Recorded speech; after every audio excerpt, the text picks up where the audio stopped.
안녕하세요. 잡시광입니다.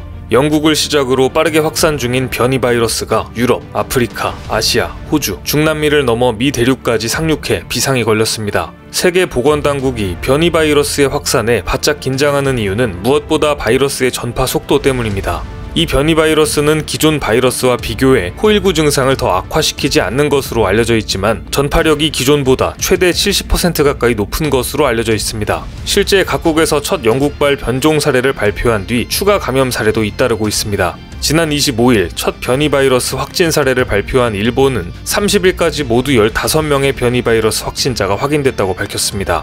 영국과 남아공 변이 바이러스가 모두 확인된 일본은 아시아 국가 중 가장 빠른 속도로 변이 확진자가 늘고 있습니다. 여기에 진단 검사조차 받지 못한 채 사망한 5선 국회의원까지 발생하며 충격이 더해지고 있습니다. 일본에서 국회의원이 코로나로 인해 사망한 것은 이번이 처음입니다. 관계자에 따르면 하타 의원은 지난 24일 측근이 양성 판정을 받자 자신도 검사를 받기 위해 진료소의 유전자 증폭 검사를 받을 수 있는 병원을 문의했습니다. 하지만 그날 밤 그의 체온은 38.6도까지 올랐지만 검사를 받지 못했는데요. 하타 의원 측은 이튿날인 25일 온라인으로 PCR 검사를 신청했지만 검사가 지연되면서 이틀 후인 27일 오후로 예약이 잡혔기 때문입니다. 검사 당일까지 기다리던 하타 의원은 급격히 상황이 나빠져 구급대에 의해 병원으로 이송됐지만 결국 사망 판정을 받았습니다. 일본 언론은 하타 의원의 갑작스런 죽음에 정치권이 큰 충격에 휩싸였다고 보도했습니다. 후쿠야마 간사장은 하타 의원의 직접 사인은 코일구 감염이라며 PCR 검사가 하루만 빨랐어도 목숨을 건졌을지 모른다고 안타까움을 표했습니다.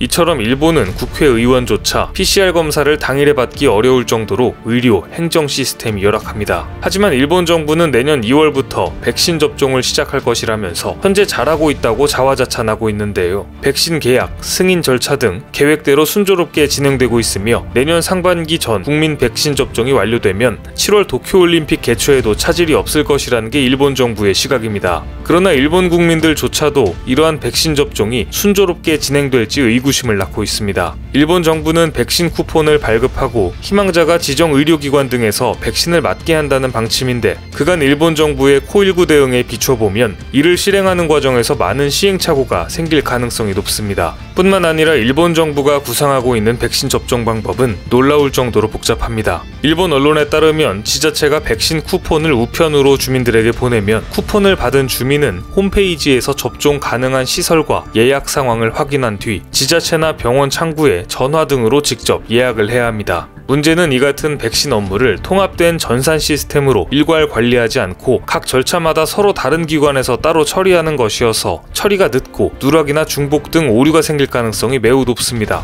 게다가 일본 정부는 쿠폰을 고령자나 취약자에게 우선 발송한다는 계획이므로 대상자를 손으로 하나하나 분류 작업까지 필요한 상황입니다. 쿠폰 발송, 예약 상황 확인, 예약 등이 각각 다른 채널로 이루어지기 때문에 이를 처리하기 위해 많은 행정력이 필요할 것으로 보입니다. 1억 2천만 명이 넘는 일본 인구에 대해서 수동으로 다 처리를 하려면 시간이 굉장히 많이 걸릴 것으로 예상되는데요. 일본의 처참한 IT 시스템 덕분에 백신을 구했어도 제대로 된 접종을 하기가 어려운 것이죠. 앞서 전국 모든 가구에 아베노 마스크를 배포하는 사업을 추진할 때도 제대로 배송되지 않는 문제가 있었습니다. 한국의 주민등록번호처럼 개인 식별 번호로 전 국민을 통합해 관리할 수 있는 시스템이 있다면 백신 관련 업무를 일괄해서 처리할 수 있을 것이지만 일본판 주민등록증인 마이넘버 카드는 보급률이 낮고 각종 규제로 인해 정보를 통합해서 처리하기 어려운 상황입니다. 특히 이를 도입한 지 5년조차 안 됐기 때문에 정부 기관들조차 전산이 통합되어 있지 않은 것이 가장 큰 문제입니다. 화이자 백신과 같이 초저온 상태로 관리하고 보급하기 위해서는 수요와 공급을 사전에 예측해 유통해야 하는데 일본의 수작업 행정으로 대응하기에는 거의 불가능에 가깝다는 의견도 제기됩니다.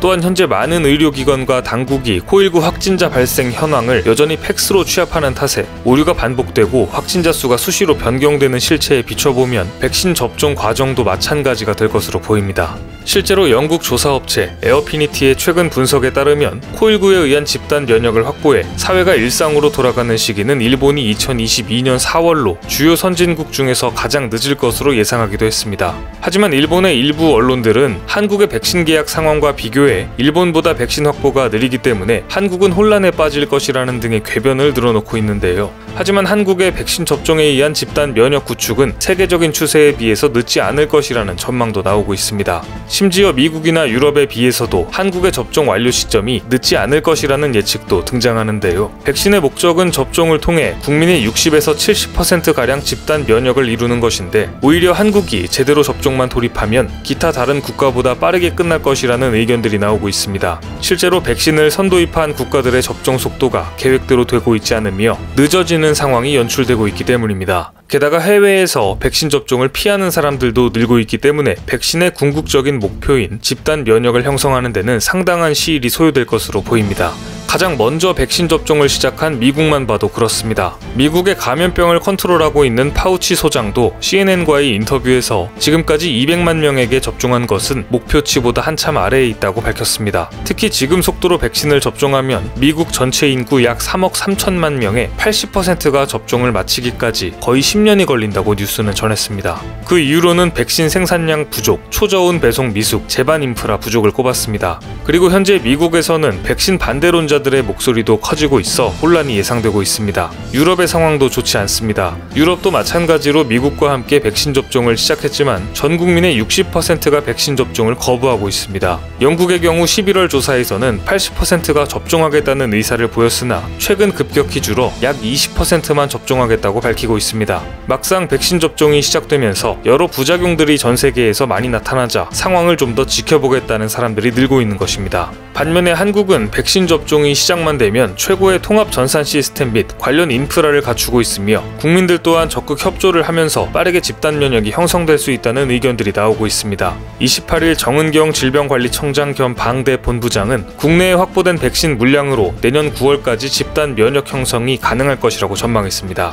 정 청장은 정부가 구매한 백신은 현재 4,600만 명분에 추가 모더나 백신 1,000만 명분까지 합하면 총 5,600만 명을 연내에 확보할 것이라고 밝혔습니다. 그리고 내년 2월부터 백신 접종을 시작하고 순차적으로 접종을 확대해서 적어도 3분기 정도까지는 집단 면역을 형성할 수 있는 것이 목표다라고 설명했습니다. 뿐만 아니라 최근 한국은 모더나 CEO와 직접 컨택하여 백신 조기 도입은 물론 기술 분야도 협력하기로 약속했습니다. 그러자 다음날 곧바로 미국 파우치 소장도 한국에 화상회의를 제안했는데요. 31일 정은경 청장과 파우치 소장은 화이자, 모더나 백신 핵심 기술인 메신저 리보엑산과 관련해 기술 분야 협력을 강화하기로 했습니다. 이 회의에서 파우치 소장은 한국의 방역 상황 및 접종 계획에 대해 한국은 현재 전 세계 어느 국가보다도 감염자 수가 낮게 유지되고 있어 코일9가 매우 잘 통제되고 있다고 평가할 수 있다며 여전히 코일9 모범 대응 국가 중 하나라고 밝혔습니다. 이어 파우치 소장은 미국 내 진행 상황의 어려움에 대해도 언급했는데요. 한국은 정부 권유 사항에 대해 대부분의 국민들이 적극적으로 협조해주는 반면에 미국은 50개 주마다 주정부의 대응과 국민의 협조에도 차이가 있어 어려움이 있다고 말했습니다. 파우치 소장이 CNN 인터뷰에서 토로한 것과 비슷한 맥락입니다. 파우치 소장도 한국은 한 번 접종이 시작이 되면 국민들이 적극 협조하여 계획대로 빠르게 진행될 수 있다는 것을 부러워하고 있습니다. 게다가 한국국립보건감염병연구소와 모더나가 팬데믹 공동 대응 및 백신 물질 개발, 임상 실험, 연구 개발에 협력한다는 내용의 양해각서도 체결하고 나아가 모더나 백신을 한국 기업이 위탁 생산하기 위한 협력도 강화하기로 했습니다. 모더나 CEO는 강력한 생산 능력을 갖추고 있는 한국과 협력하면 백신을 만드는 기간이 훨씬 단축될 수 있을 것이라고 전망했습니다. 앞으로 한국은 아스트라제네카뿐만 아니라 모더나까지 위탁 생산을 하게 되면서 아시아의 백신 생산 기지가 될 것으로 전망됩니다. 아스트라제네카 위탁 생산을 하면서 한국이 해당 백신을 유리하게 확보한 것과 마찬가지로 이번 모더나 위탁 생산이 한국 입장에서도 밀접한 협력 관계로 백신 수급은 물론 나아가 바이오 산업까지 발전시키면서 두 마리 토끼를 다 잡을 것으로 예상됩니다. 물론 최초 접종 시작 날짜는 조금 늦을 수 있겠지만 백신 접종이 시작되고 한국의 수준 높은 IT 시스템과 우리 국민들의 적극적인 협조가 이루어진다면 전 국민 접종에 걸리는 시간은 상당히 단축될 것으로 기대됩니다. 오늘 준비한 소식은 여기까지입니다. 댓글을 통한 여러분들의 많은 의견 기다리겠습니다. 많은 분들의 생각이 모였을 때 진정 가치 있는 지식이 완성될 것입니다. 시청해주셔서 감사합니다.